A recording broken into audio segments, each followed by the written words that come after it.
Good morning students.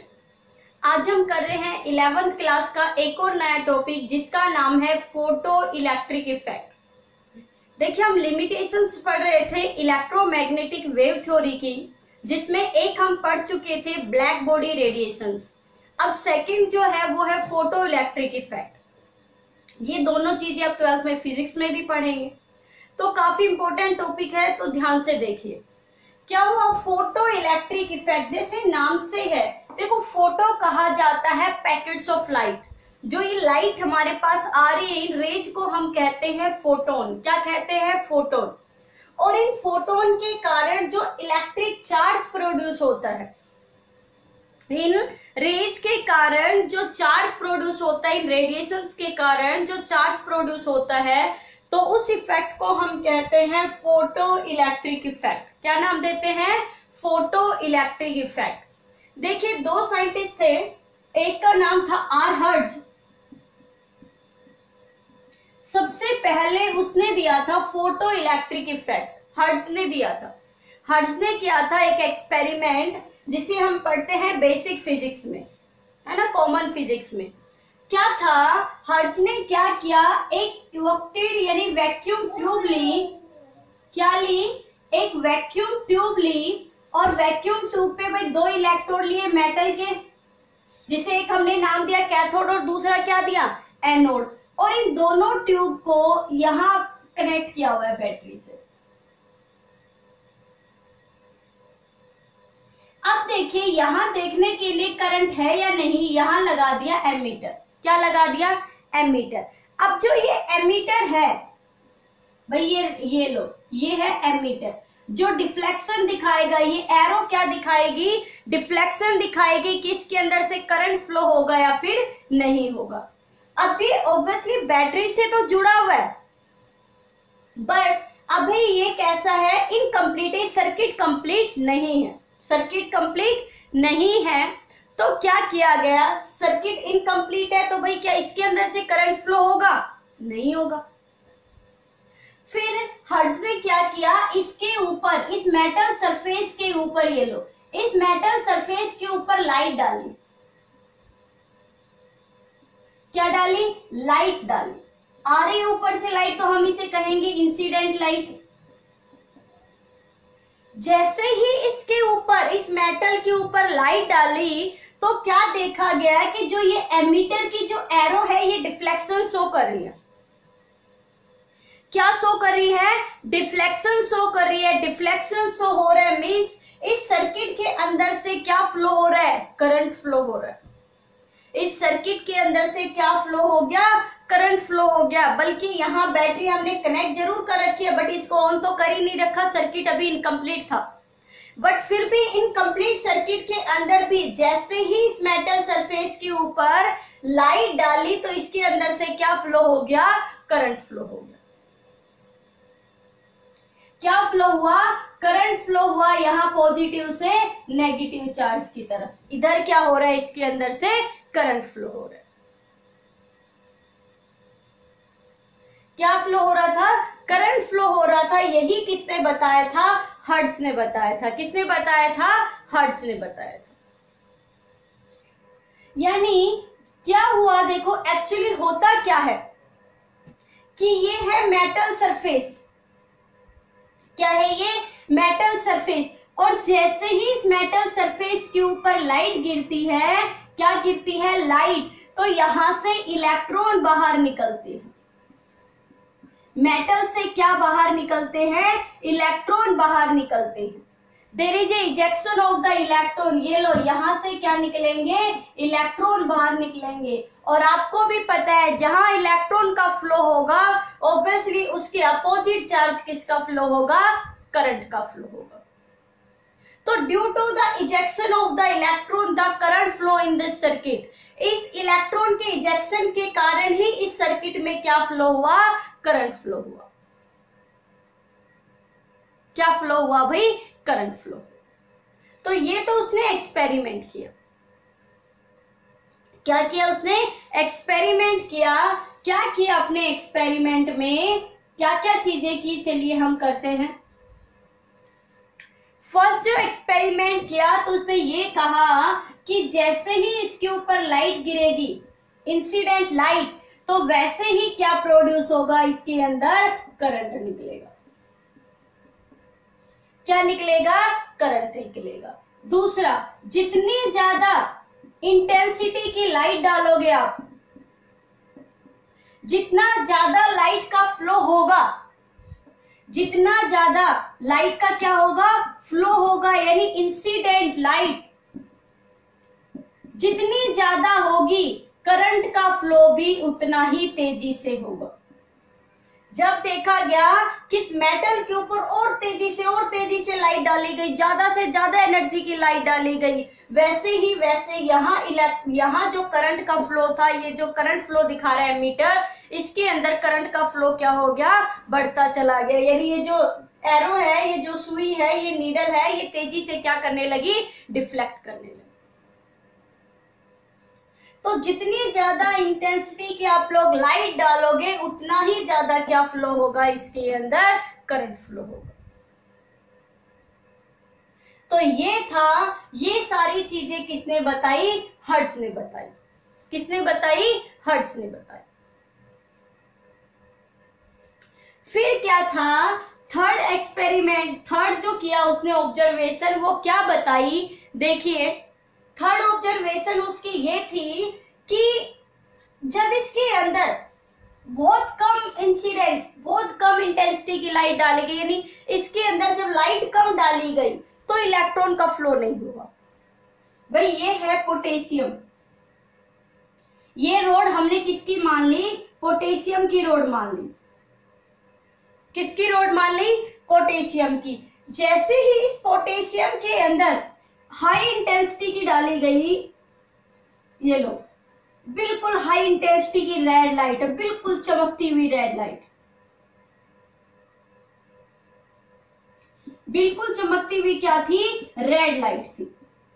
But ये देखा गया जब इस पोटेशियम रोड के अंदर, इस मेटल रोड के अंदर के ऊपर जब रेड लाइट डाली गई तो इलेक्ट्रॉन का इजेक्शन नहीं हुआ। इलेक्ट्रॉन का इजेक्शन नहीं हुआ। बट जैसे ही इसी पोटेशियम रोड के ऊपर येलो लाइट डाली गई, बट बहुत कम इंटेंसिटी की, यानी बहुत कम फीका सा येलो कलर डाला गया, बहुत फीके यार, बहुत लाइट येलो कलर की क्या डाली गई? लाइट डाली गई, लाइट येलो कलर की। भाई हमने कौन कौन से कलर पढ़े हैं? हमने विबग्योर पढ़ा है ना। तो जब रेड कलर की लाइट इस पोटेशियम के ऊपर डाली गई, लाइट में से, सनलाइट में से रेड कलर की रेज जब इसके अंदर डाली गई, तो यहां इलेक्ट्रॉन का इजेक्शन नहीं हुआ। बट जैसे ही इसके अंदर क्या डाली गई? लाइट, येलो कलर की लाइट डाली गई, वैसे ही इसके अंदर से क्या निकले? इलेक्ट्रॉन निकले। इलेक्ट्रॉन का इजेक्शन हो गया। अब अकॉर्डिंग टू द हर्ट्ज ने क्या कहा था कि जो लाइट है, जितनी ज्यादा इंटेंसिटी की लाइट डालेंगे, करंट उतना ज्यादा फ्लो कर रहा है। बट यहां तो क्या है? इंटेंसिटी ज्यादा है, फिर भी क्या नहीं हो रहा? करंट फ्लो नहीं हो रहा।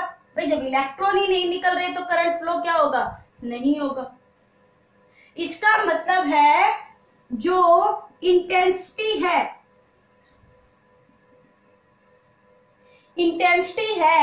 वो एनर्जी के इक्वल नहीं है, वो एनर्जी के इक्वल नहीं है। तो ये चीज क्या नहीं कर पाया? हर्ट्ज एक्सप्लेन नहीं कर पाया, जो आगे जाके किसने की? आइंस्टीन ने की। किसने किया? आइंस्टीन ने की।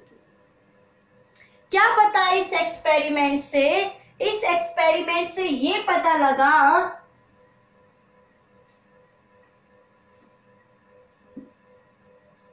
देखिए,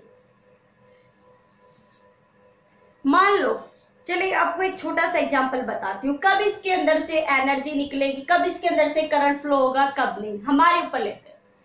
हमें कुछ काम करना है, बट काम से पहले हमें लग रही है बहुत जबर, हमारी बॉडी में बिल्कुल भी एनर्जी नहीं है, बिल्कुल भी एनर्जी नहीं। अब हमें एनर्जी लेने के लिए खाना खाना पड़ेगा। हमने खाना खाया थोड़ा सा, अब उस थोड़े से खाने से जो एनर्जी मिली वो तो एनर्जी हमारी खुद की बॉडी ने अपने काम करने के लिए एब्जॉर्ब कर ली। हमें जो काम करना था वो तो हम कर ही नहीं पा रहे हैं। क्यों? क्योंकि जो हमने खाना खाया उससे हमें बिल्कुल थोड़ी सी एनर्जी मिली, और वो थोड़ी सी एनर्जी तो हमारी बॉडी ने खुद ने एब्जॉर्ब कर ली। क्यों? क्योंकि उससे भी तो तैयार होने के लिए कुछ एनर्जी चाहिए। अंदर की जो सेल्स है उनको भी तो वर्क करने के लिए कुछ एनर्जी चाहिए। अब अगर बॉडी को वो एनर्जी मिल जाए और उसके बाद जो एनर्जी मिलेगी उसके थ्रू वो काम करेगी, क्योंकि उतनी एनर्जी तो वो क्या करेगी, एब्जॉर्ब करेगी खुद का काम करने के लिए। चलिए मान लो हमें कोई भी वर्क करने के लिए चाहिए 20 कैलोरी, और हमारी बॉडी को वर्क स्टार्ट करने के लिए ही चाहिए 10 कैलोरी। अब देखिए, अगर आप 10 कैलोरी फूड खा रहे हो, 10 कैलोरी की कोई चीज खा रहे हो, तो वो तो आपकी बॉडी क्या करेगी, प्रिपेयर होने में लग जाएगी, तैयार होने में लग जाएगी। आपको तो वर्क करने के लिए कितना चाहिए, 20 कैलोरी चाहिए, और 10 कैलोरी आपको बॉडी को चाहिए, यानी टोटल कितनी कैलोरी चाहिए, 30 कैलोरी। 10 आपकी बॉडी अब्जॉर्ब करेगी और फिर बाकी की जो 20 बचेगी उससे आप क्या करोगे, कोई भी वर्क करोगे।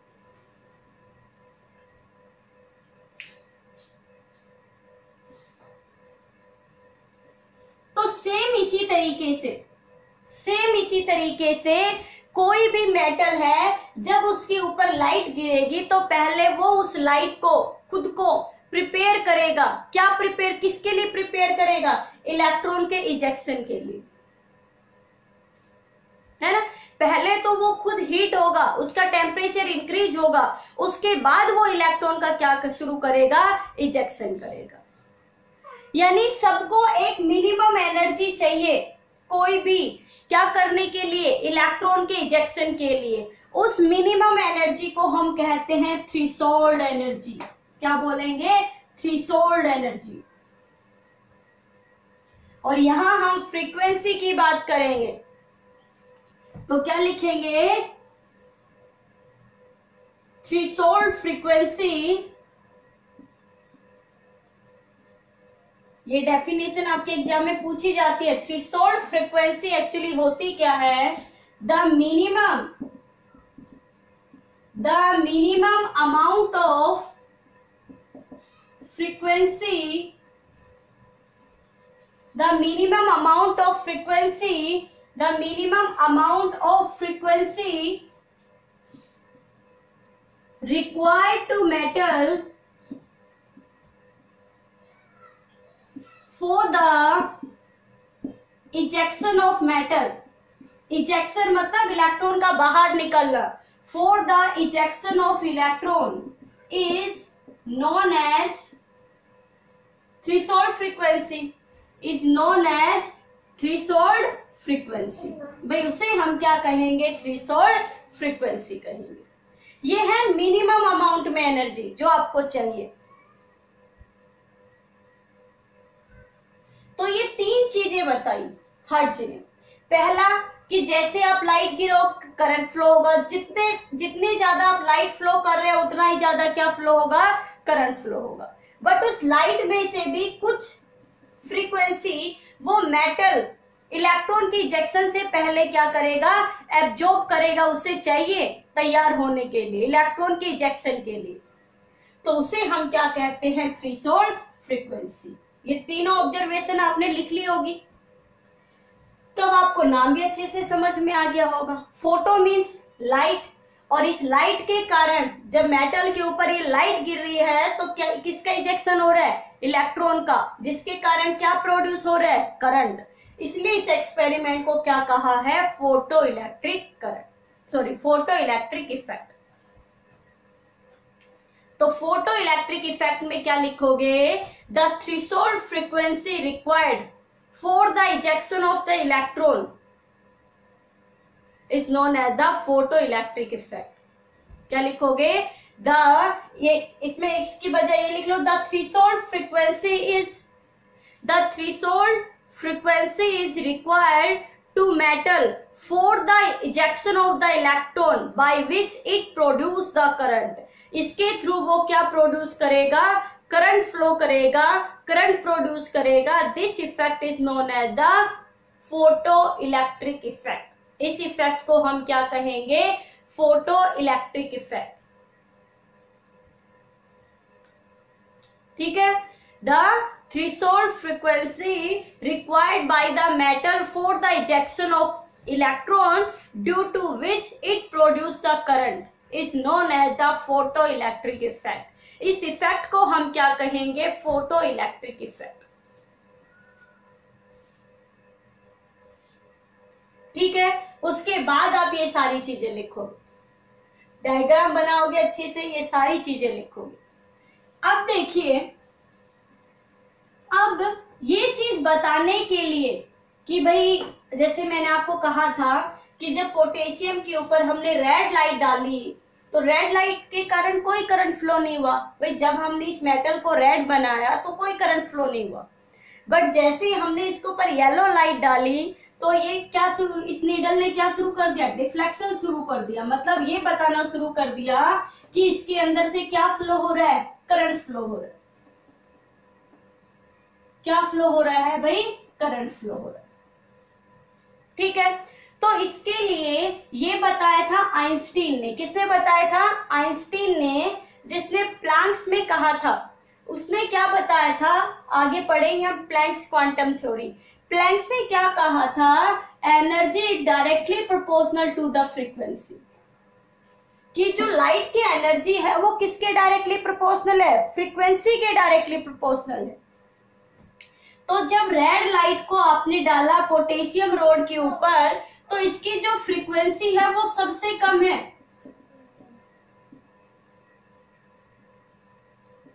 इसकी जो फ्रीक्वेंसी है वो सबसे कम है. इसके लिए इसके अंदर से इलेक्ट्रॉन का इजेक्शन नहीं हुआ. पर जैसे ही आपने और हायर एनर्जी की लाइट डाली, यानी आपने येलो लाइट डाली, तो येलो लाइट की फ्रीक्वेंसी क्या है, रेड से ज्यादा है. इसलिए इसके अंदर से क्या फ्लो हो गया, करंट फ्लो हो गया. इसलिए इसके अंदर से क्या निकले, इलेक्ट्रॉन निकले.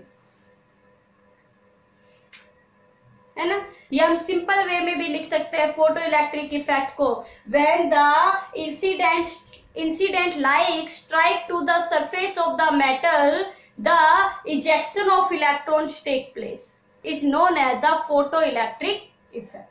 सिंपल लाइन में लिख सकते हैं, when the incident light strikes to the metal surface the ejection of electron takes place. तो किसका इजेक्शन होगा, इलेक्ट्रॉन का इजेक्शन होगा. Is known as the photo electric effect. उस इफेक्ट को हम क्या कहेंगे, फोटो इलेक्ट्रिक इफेक्ट कहेंगे. तो क्या था भाई, जब इलेक्ट्रॉन का इजेक्शन होगा तो क्या किसके कारण होगा, इलेक्ट्रॉन मूव करेंगे. मतलब किसके कारण मूव करेंगे, kinetic energy. Movement of electron कौन सी एनर्जी, काइनेटिक एनर्जी. अब इस काइनेटिक एनर्जी में से इलेक्ट्रॉन का इजेक्शन कब होगा, जब वो कुछ एनर्जी को क्या करेंगे, E इक्वल टू क्या होगा, H new. H is the Planck's constant. ये कल की थ्योरी में आपको पढ़ाएंगे, अभी आप सिर्फ देख लीजिए. एनर्जी इक्वल टू क्या होता है, एच न्यू. अब कुछ एनर्जी, कुछ फ्रीक्वेंसी, तो थ्रेशोल्ड फ्रीक्वेंसी अभी आपको बताई थी. कुछ फ्रीक्वेंसी तो मेटल को अपने आप को प्रिपेयर करने में चाहिए. उसके बाद जो फ्रीक्वेंसी होगी उससे किसका इजेक्शन होगा, इलेक्ट्रॉन का इजेक्शन होगा. तो यहां हम लिखेंगे H new note. H new note का मतलब है थ्रेशोल्ड फ्रीक्वेंसी.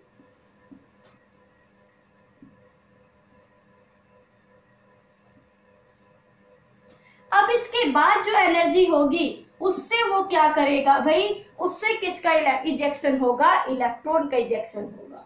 तो ये जितनी ये होगी इलेक्ट्रॉन की काइनेटिक एनर्जी, क्योंकि इससे तो इलेक्ट्रॉन मूव ही नहीं कर रहा, उसके बाद से इलेक्ट्रॉन क्या कर रहा है, मूव कर रहा है. यानी जो एच न्यू नोट है, ये जो एच न्यू नोट है ये तो वर्क करने के लिए चाहिए, तैयार होने के लिए. जिसे हम नाम देते हैं वर्क फंक्शन भी कहते हैं, जिसे हम क्या बोलते हैं, वर्क फंक्शन भी कहते हैं। यानी थ्रेशोल्ड फ्रीक्वेंसी हम कह सकते हैं इज इक्वल टू द, किसके इक्वल टू होगा, kinetic energy plus H new.